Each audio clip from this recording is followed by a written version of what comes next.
My name is Cecile, and I'm a historic guide here at Hearst Castle. Today, we continue our series Welcoming Spring by talking about the Acanthus plant. Not just the plant in the gardens, but where it appears in the architecture and designs around San Simeon hilltop. We are going to show you a plant whose importance to humankind goes back thousands of years. Depending on where you live in the world, you may know the Acanthus plant by a different name, sometimes called bear's breeches or bear's foot, sea dock, or sea holly.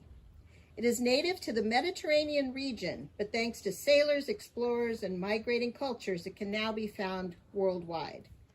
The large, luscious green leaves of the Acanthus plant and its tall blooms, sometimes reaching 8 feet, make it a very popular ornamental in gardens around the world.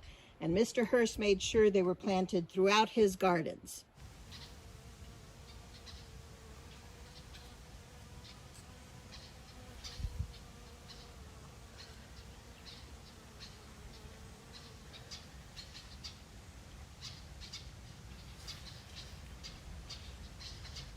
All Acanthus varietals are entomophilous, meaning they rely on insects for pollination. In this case, owing to its deep tubular flowers, the Acanthus plant relies solely on bees and bumblebees to reach its pollen. So if you do plant these in your garden, you can remember, it's good for the bees. And they're pretty too. Acanthus plants are beneficial for another reason, medicines. Between 2,000 and 3,000 years ago, the ancient cultures of Greece, Rome, Persia, and Egypt realized that the extracts of this plant could treat many ailments, infections, rashes, digestive problems, and take care of inflammation. But one of its most important uses was as an anti-venom for snake bites.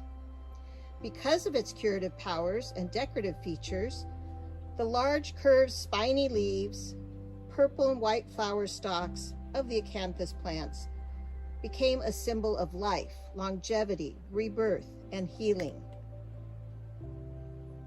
Often it appeared in the structures and adornments of classical antiquity and in later art forms, representing eternity in funerary pieces, temple monuments, and tombs. Now we've returned to the same location a few weeks later. We're heading into the end of May, and now you can see the Acanthus around this palm tree in full bloom. Now some of the outer leaves have started to die off, but no problem, you would just trim those off, and the plant continues to regenerate from the center and has a long growing season. It is no wonder that the ancients associated this plant with eternity, healing, and longevity. Can you spot the Acanthus plant making an appearance at the top of this red Verona marble column? Or on these contemporary Art Deco styled marble lamp standards? William Randolph Hearst chose a Mediterranean revival style of architecture for his buildings here at San Simeon. His architect, Julia Morgan's extensive application of the Acanthus motif was likely influenced by her client's repeated references to Renaissance, often using words like pretty and attractive. William Randolph Hearst wrote a letter to Julia Morgan about 2 months prior to groundbreaking in December of 1919. I notice that when you want to get anything pretty, you go into the Renaissance. He goes on to say, I thought that Renaissance motifs borrowed from domestic architecture would be the best things for the little cottages. The Acanthus plants have certainly earned their place in history and architecture, and they may have a place in your life, whether you are a gardener, a scientist, an artist, an architect, or like me, a historian. Now, Hearst Castle does continue to remain closed until further notice.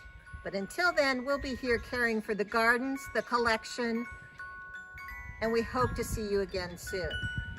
In the meantime, stay safe, stay in touch with our social media posts, and remember, the main thing is to enjoy the view.